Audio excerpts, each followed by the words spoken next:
Abang lahir tanggal 1 Maret 1945 di Desa Umeri Maut. Setelah itu lahir, kemudian masa kanak-kanak Abah tinggal di wilayah Keselian Kronjong, masih daerah juga Tangerang. Kemudian setelah itu kemarin memang ketika Idul Fitri cerita bahwa Abah itu masuk SD dulu SR kelas 5. Setelah tamat dari SR, Abah melanjutkan pesantren namanya Matla'ul Anwar yang ada di Jatimau. Itu sanawiyah. Kemudian setelah itu Abah ingin mendalami Al-Quran, di mana di Garut melanjutkan. Nah, untuk belajar di sana, kakek atau engkong abahnya Abah memberikan modal apa? Jual kebok untuk bekal pesantren. Ya gitu kan? Akhilan tanah al-ilmah illa bisittatin sambi ka'atas sila riwayat dakain wa hirsin wa istihadin wadir hamid. Nah itu dirham. Nah kemudian pesantren di namanya Al-Huda di Garut. Kemudian Abah mendapatkan kehormatan untuk membaca Al-Quran di Garut itu dulu. Santri Garut sudah mendapat Quran. Kemudian Abah juga belajar Al-Quran qiraat di Serang dengan para ahli Quran. Ini oleh karena itu saya sampaikan semua santri, kalian mau jadi apapun, Al-Quran ada dalam dada kalian dan kalian harus fasih membaca Al-Quran. Karena kalau Al-Quran kalau salah baca, salah arti, salah makhraj, salah arti. Ya, kalau enggak nanti Ustaz akan sampai atau wafat singkat.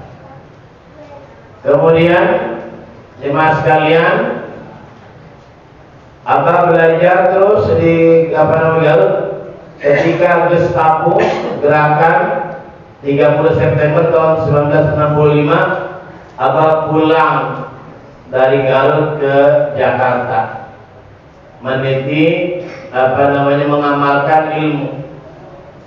Tahun 1966 Abah menikah dengan almarhumah Ibu Hajah Suhaina binti Haji Jahidi.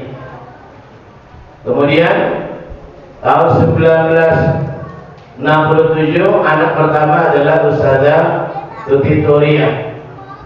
Itu tahun 67. Kemudian berikutnya Ustaz Mei tahun 1969. Berikutnya juga Ustazah Evi di bulan Agustus tahun 1971. Dan Abah terus mendalami Al-Quran, anak-anak sekalian, para santri. Jadi Quran dibawa kemana-mana, dalam kepala Abah, dalam akhlak Abah. Makanya ada ulama besar Banten menilai Abah kemana-mana Abah membawa Al-Quran, dan akhlak Abah akhlak Al-Quran. Itulah yang diajarkan oleh Rasulullah ketika ditanya wakana khuluqul Quran. Jadi Abah berakhlak bagaimana Al-Quran. Kemudian ikutlah MTQ baik ke tingkat provinsi, kemudian tingkat nasional. Ketika tahun 1972 MTQ di Jakarta sebagai tuan rumah, alhamdulillah DKI Jakarta juara umum karena seluruh pesertanya adalah juara. Abah juara nasional MTQ tahun 1972 tingkat dewasa. Itulah awal Abah pertama kali masuk ke Istana Negara. Kemudian diminta untuk membaca maulid. Ketika itu presidennya Bapak Soeharto. Mulailah Abah kenal dekat dengan beliau. Kemudian juga mengisi baca terus semangat dakwah. Jadi Abah kemana-mana mendakwah Al-Quran. apapun yang dibawa adalah Al-Quran, dan Abah memang memiliki kemampuan untuk membaca Al-Quran. Kemudian tahun 73 lahir Ustaz Ubaidillah. Kemudian tahun 75 Ustazah Bibi Fauzia. Tahun 80 Ustazah Eva. Nah kemudian para santri ketahui juga, semua Abah bergaul dengan siapapun, bersahabat dengan siapapun dengan bagus, dengan baik, dengan siapapun berlaku baik. Karena Abah dimanapun menunjukkan Al-Quran dan akhlak. Sebelum Abah wafat, banyak teman-teman Abah menyampaikan ke Ustaz sekalian bahwa Pak Kiai Haji Hasan itu memiliki akhlak yang mulia.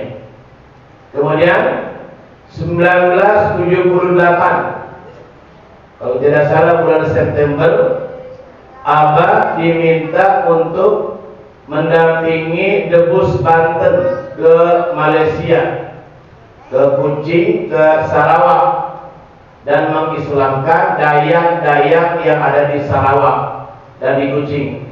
Sarawak Kuching itu adanya di provinsi Kalimantan dekat Pontianak.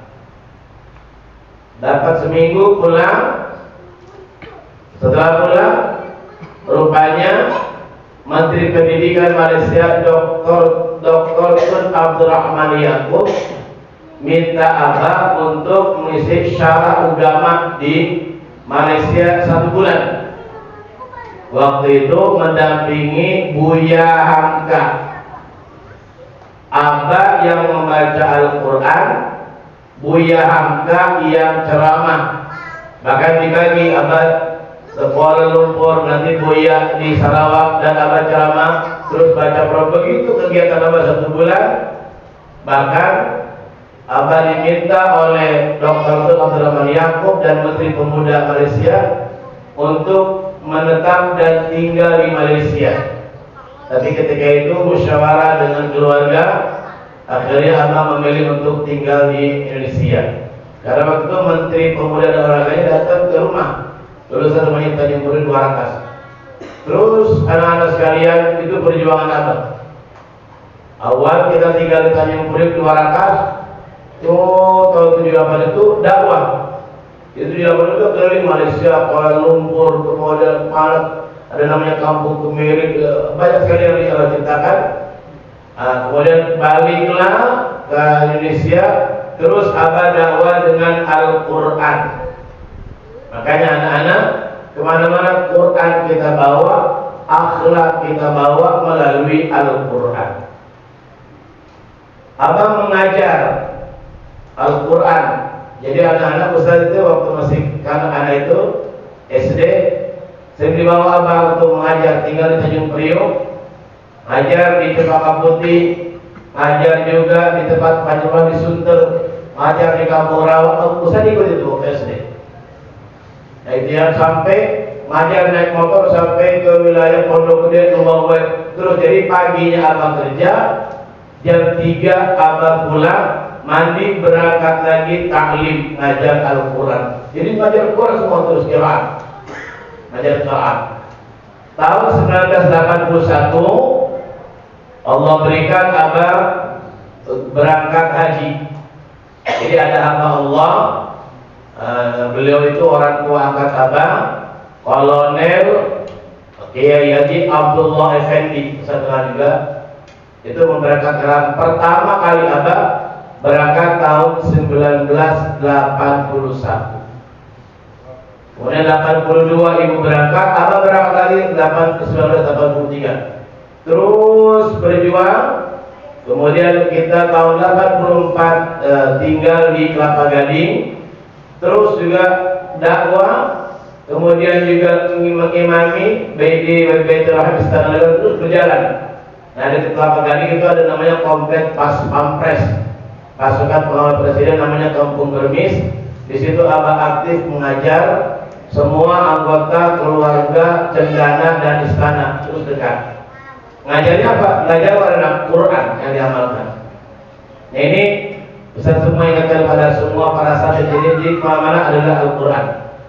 Selesai, kemudian tahun 88 pindah ke Pasar Minggu. Abah dia akan menjadi kepala KUA di Pasar Minggu. Lama itu sebelumnya di Tanjung Priuk, di Koja, Cempaka Putih, terakhir kepala KUA di naik ke wilayah Jakarta Selatan Pasar Minggu. Terus pengalaman-pengalaman Abah yang cukup luas, dekat dengan Pak Harto, dan diajak sama Pak Harto untuk umroh. Jadi beliau ke Jerman, dari Jerman bisa disambut oleh Abah untuk melaksanakan ibadah umroh. Tinggalnya di mana? Di Istana Raja di Mekah. Kemudian mendampingi Pak Harto masuk ke dalam Ka'bah. Tidak mudah. Ini berkah Al-Quran. Maka anak-anak Ustaz selalu sampaikan Al-Quran makhrajnya kita betulkan. Yang jangan salah allazi salah allazi. A'udzu itu salah ta'u. Ada min syarri dengan min syarri itu beda artinya. Ini ya. Kemudian anak-anak sekalian, tahun 98 juga Abah diajak oleh adiknya Pak Harto, namanya Pak Probos Tejo, untuk beli gereja di Belanda. Berangkatlah Abah dengan Kiai Hasan Basri kemana? Ke Belanda beli gereja. Diajak oleh beliau. Sebelumnya diajak juga ke Inggris, ke Swiss. Itu banyak pengalaman Abah. Kemudian beli gereja, salibnya masih ada, organnya masih ada. Udah salibnya diturunkan, Abah azan, Abah imam yang ceramah, Ketua Majelis Ulama Indonesia namanya Kiai Haji Hasan Basri. Kalau anak belum kenal ya, udah kenal. Kalau bapak kenal semuanya. Nah, kemudian anak-anak sekalian, terus begitu kegiatan Abah, pokoknya Abah dakwah, ceramah, ngaji, itu kegiatan Abah. Dan Abah alhamdulillah dari mulai karir sampai wafat, Abah enggak pernah ikut-ikutan politik. Walaupun dekat dengan presiden, dekat dengan menteri, dekat dengan ketua-ketua partai, Abah enggak pernah ikut-ikutan.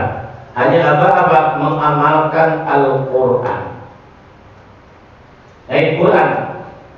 Kemudian setelah Pak Harto letak diganti dalam nama lain. Nah, kemudian diganti oleh Pak Habibie. Pak Habibie juga sangat dekat dengan Abah. Jadi dua anak Pak Habibie namanya Ilham dengan Farid. Tadi itu dua-duanya Abah yang memandu pernikahan. Karena Pak Profesor Dr. B.J. Habibie minta Abah yang memandu dalam pelaksanaan akad nikah putranya. Jadi di zaman Pak Harto itu anak sekalian, hampir semua menteri anak-anak itu Abah yang memandu pernikahan. Kenapa? Karena Abah bisa menempatkan diri simpel. Ya, anak-anak juga bisa menempatkan diri. Kapan kita bicara banyak, kapan kita bicara dikit. Itu. Oleh karena itu dipakai oleh Pak Harto dengan Pak Habibie. Tetap ketika Pak Habibie turun, tetap Abah di Baitur Rahim di Istana Kepresidenan. Kemudian naik berikutnya ketika masa Pak SBY. Pak SBY Abah juga dekat dengan beliau, alhamdulillah sangat dekat sekali dengan adanya majelis dzikir SBY itu. Nah, diajak juga oleh Pak SBY umrah dan masuk ke dalam Ka'bah. Apa ini? Berkah Al-Quran. Berkah Al-Quran. Nah, kemudian sekalian, dalam dakwah beberapa kali Abah diminta untuk Ramadan, untuk ceramah di mana? Di Jepang. Pernah 2 minggu selama Ramadan, pernah 3 minggu. Ustaz pernah jemput menjelang 2 hari mau lebaran, jemput sama Ustaz ini sama ibu ke bandara. Begitu dakwah, ngajar Al-Quran, ceramah gitu, itu berkah Al-Quran. Nah, ini anak sekali seperti itu. Jadi alhamdulillah Abah sudah banyak keliling dunia berkah Al-Quran. Dengan PSBY juga sering diajak ke bahkan tadi umrah diajak masuk ke dalam Ka'bah. Jadi 2 presiden yang akan mendampingi untuk umrah dan masuk ke dalam Ka'bah. Setelah PSBY ganti, naik berikutnya Pak Jokowi, tetap walaupun Abah Pak SBY sudah tidak jadi presiden, Pak SBY sering menelepon Abah untuk mengisi tausiah rumahnya di Cikeas. Sampai sekarang, dan Pak Jokowi juga kenal dengan Abah, tapi Abah tidak pernah ikut-ikutan politik. Terus Al-Quran. Ketika ibu wafat 2012, alhamdulillah 2013, Umi mendampingi Abah dalam rangka dakwah.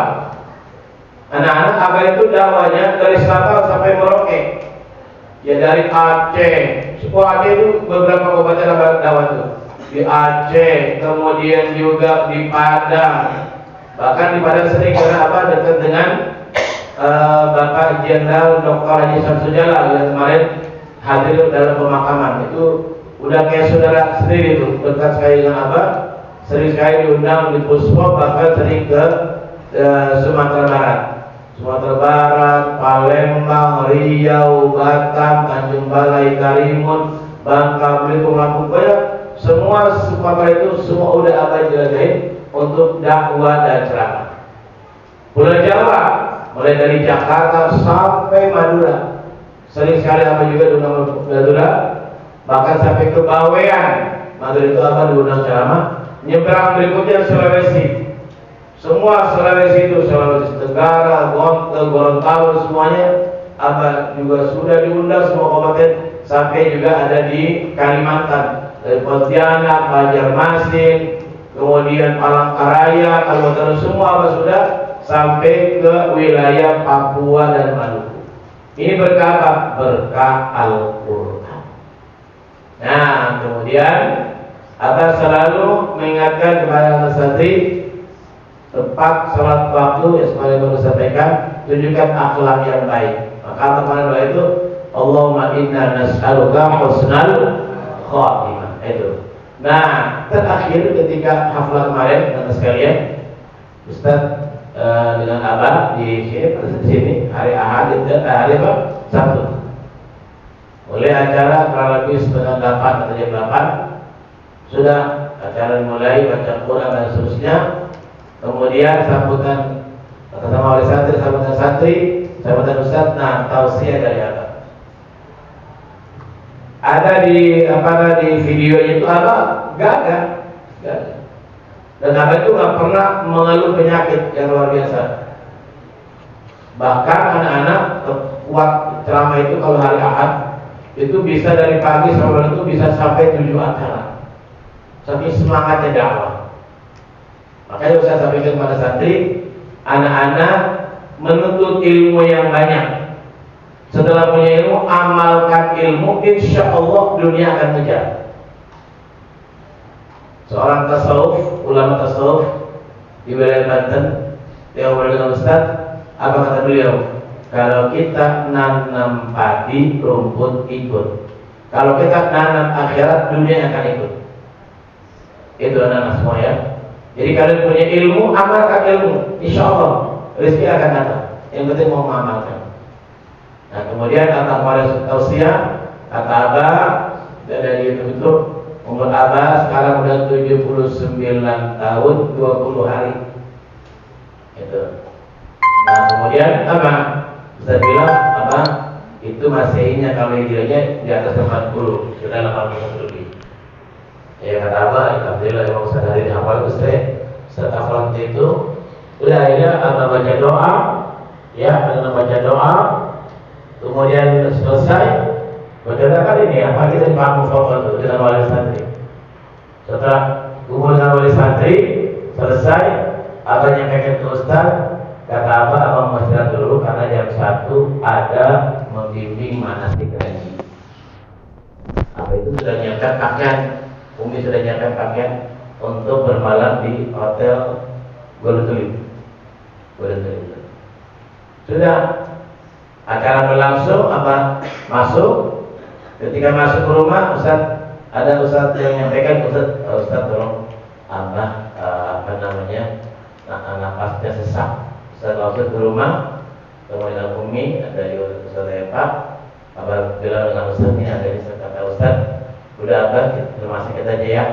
Kata Abah, iya, Rumah sakit mana? Saya bilang rumah sakit Payap ada. Udah ayo siapkan kursi roda. Udah kan? Kemudian digotong oleh beberapa santri karena untuk perlu berat, sampai ke mobil Foxy. Umi juga bisa tanyakan nemani karena bosan nggak bisa nemani karena masih banyak wali santri kumpul. Dan ada rencana wali santri Muslim itu ingin kumpul dengan Ustadz katakanlah ucapan terima kasih kepada pondok. Maka rupanya Ustadz kumpul di auditorium, ada Ustadz tua, Ustadz sudah ke rumah sakit, apa sudah ditutup. Berangkat ke sana, rupanya di rumah sakit sudah tidak ada. Menurut cerita Umi di jalan itu Abah sudah lemas gitu, bisa ngomong, Allah Subhanahu Wa Taala kita sayang, Allah lebih sayang lagi. Kemudian dipanggil oleh Allah, kemudian dibawa kemari, disemayamkan, dimandikan dan disalatkan di sini dan dimakamkan di pesantren ini. Oleh karena itu kita doakan sekali lagi mudah-mudahan segala khilaf salabah diampuni oleh Allah Subhanahu Wa Taala, ditempatkan pada tempat yang mulia di sisi Allah Subhanahu Wa Taala. Subhanallah, Abah wafatnya setelah memberikan tausiah dan doa santri. Bahkan setelah itu Abah ingin memberikan bimbingan manasik haji. Sekarang kita renungi, apakah kita meninggalnya ingin seperti apa? Itu kita harapkan. Kadang-kadang kan orang meninggal lagi ngejelekin orang, lagi gosip orang, lagi gibah, lagi maksiat waliyadzubillah. Kayaknya apa itu? Allahumma inna nas'aluka husnal khatimah. Ya Allah, kami mohon padamu husnul khatimah. Akhir hayat Abah luar biasa. Sebagai makna doa, ya Allah biha, ya Allah biha, ya Allah biha husnul khatimah. Sekali lagi, Abah di alam kuburnya mendapatkan taman dari tawasya Allah Subhanahu Wa Taala, termasuk juga almarhumah Ibu Haja Suhaina juga ditempatkan pada tempat yang mulia insyaallah Subhanahu Wa Taala. Al-Fatihah. أعوذ بالله من الشيطان الرجيم. الرحمن الرحيم مالك يوم الدين إياك نعبد وإياك نستعين الصراط المستقيم صراط الذين أنعمت عليهم غير المغضوب عليهم ولا الضالين آمين. نستغفر الله العظيم نستغفر الله العظيم نستغفر الله العظيم. بسم الله الرحمن الرحيم الحمد لله رب العالمين. اللهم صل وسلم وبارك على سيدنا محمد في الأولين والآخرين وبارك وسلم ورضي الله تعالى عن كل الصحابة رسول الله أجمعين. الحمد لله رب العالمين حمد الشاكرين حمد الناعمين حمدا يوافي نعمه ويكافئ مزيدا. يا ربنا لك الحمد كما ينبغي لجلال وجهك الكريم وعظيم سلطانك.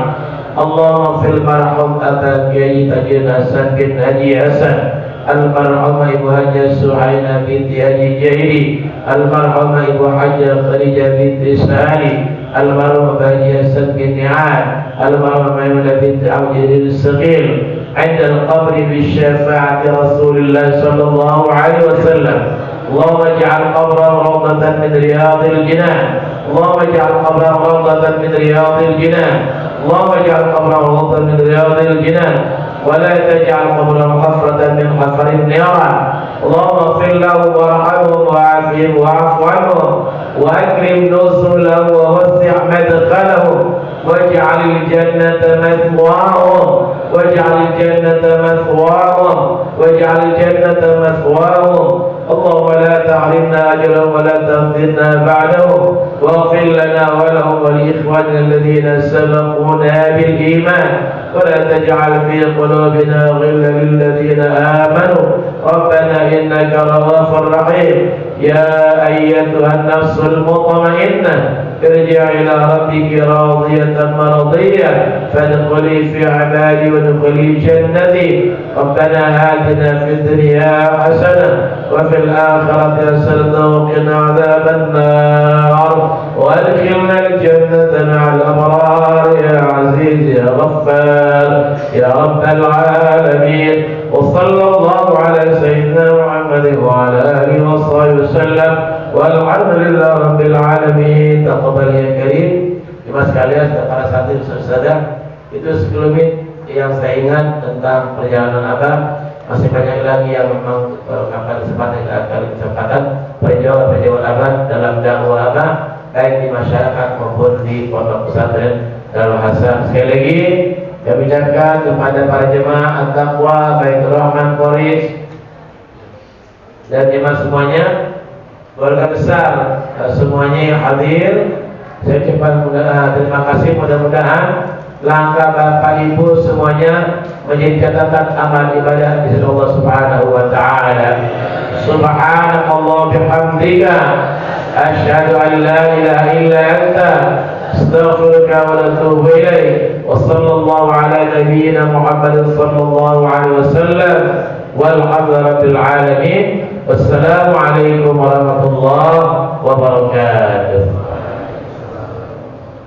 Silakan konsumsi dibagikan. Silakan belanja.